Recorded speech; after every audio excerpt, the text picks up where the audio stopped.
Welcome back to Rabid Noise on Rabbit Radio. Joining me on the program now is the one and only George Corpsegrinder Fisher from Cannibal Corpse. Thanks for joining us tonight, man. How we going?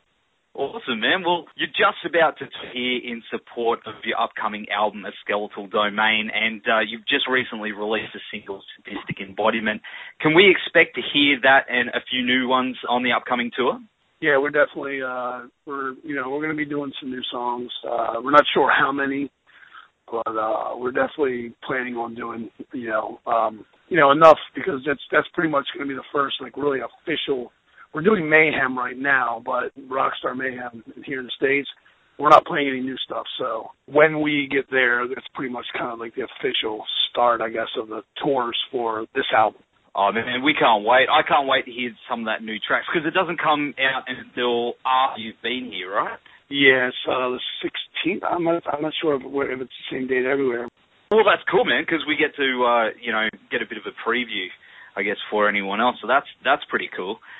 Being that A Skeletal Domain is the band's 13th studio album, you guys still manage to keep each release, interesting and fresh while you're not straying too far from your style. When it comes to writing, do you still draw from the same influences as you always have, or have you gained more inspiration from new bands over the years? Well, I mean that's really more of a question for Pat and Rob and Alex, but I'm sure there's bits of influence. Everything that you hear can, in one way or another influence you, So I would say there's probably new, and, we just have a certain way that we like to do things, and a certain, when those guys are writing, they're going for a certain, for a certain thing, whether it's, I'm going to write a song that's faster, I'm going to write a song that's slower and heavier.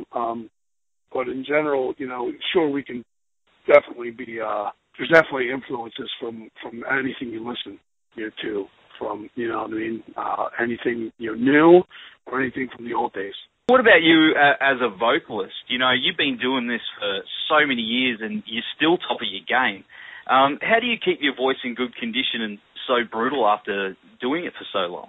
It's just really practice. I mean, I don't do a lot of, we do sound checks. I'm not really at sound check, and I don't really practice as much as the rest of those guys. They'll practice 4 days a week, and I might be there 2 of those days, just to not stretch it out too much, because we do a lot of touring.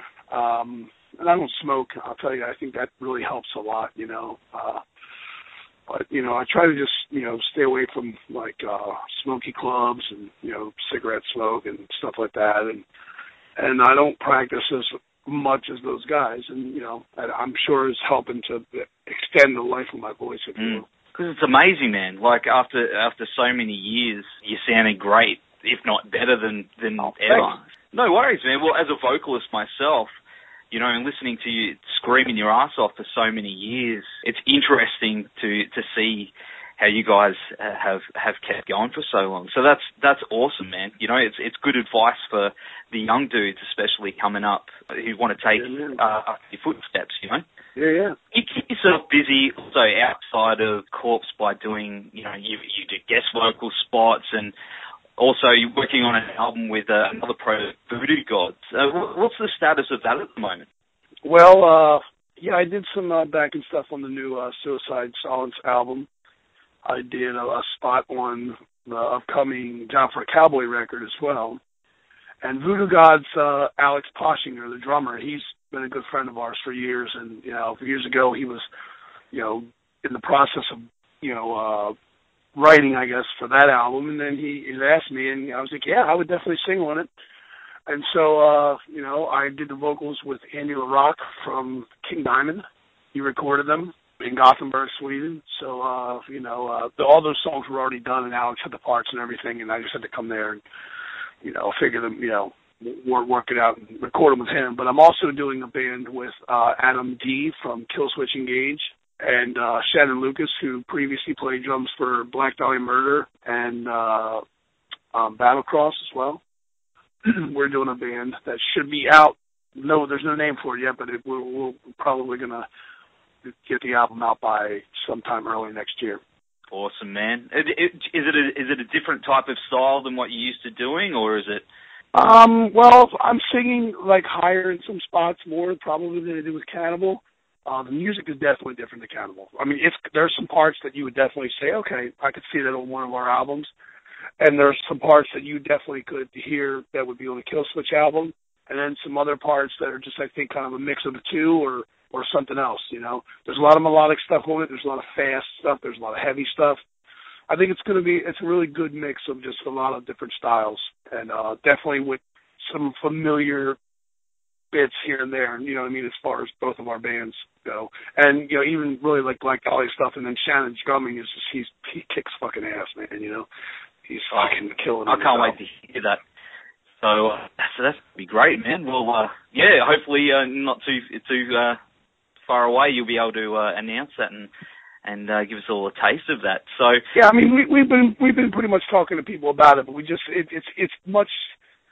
it's much better when you have an actual name for it. You know what I mean? When you have a name for the project, it's got more of an identity. You know, and right now we just don't have a name for it, but we have 4 songs recorded already, and we'll have 3 more that we have to record, and we have an intro and possibly an outro. So, but it's definitely on the way, and it should be out. If nothing goes awry, it'll be out sometime early next year.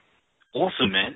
Even though you're the front man for the most well-known metal band in the world, you're still a normal guy with a family and stuff like the rest of us. But outside the metal community, have you ever found yourself in a situation that people have misjudged your character when meeting you because of the role in Cannibal Corpse? I don't know if I felt that anybody, you know, treated us any different or treated me any different, you know. I don't think so, but maybe they were thinking it, you know what I mean, but I never sensed it, you know. I mean, I just try to get along with everybody, you know what I mean. We don't, you know, we're normal guys outside, and we're normal guys inside of what we're doing, you know what I mean. We don't live for violence like some people think we do, you know. I mean, we just think about horror movie stuff, and it happens to be graphic, and we've already built up this, you know, this notoriety, I guess, and really we'd rather just be known for, you know, writing. I'd better be known for, you know, performing live on stage, headbanging and growling and whatnot. And I'm sure these guys would rather be known for just, you know, for their playing style rather than just what the lyrics are about. Obviously, that's a part of the band, but it's not who we are. And it's horror movie stuff, you know what I mean? We try to make it well written and whatnot, and almost like a book or mini stories, you know.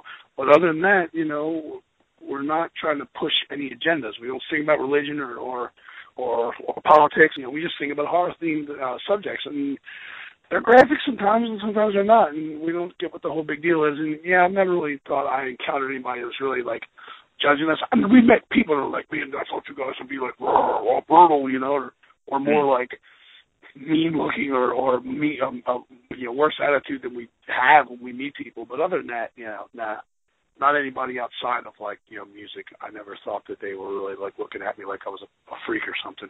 Because I tell them to fuck off. So that's awesome, man. Because, I mean, metal gets a bad rap as it is, but, you know, people don't seem to understand. But, I mean, because you're Corpsegrinder Fisher, you know, it's sort of like, you know, you get up and put your pants on like everybody else. But, you know, it's just, exactly, I just thought, you know what I mean?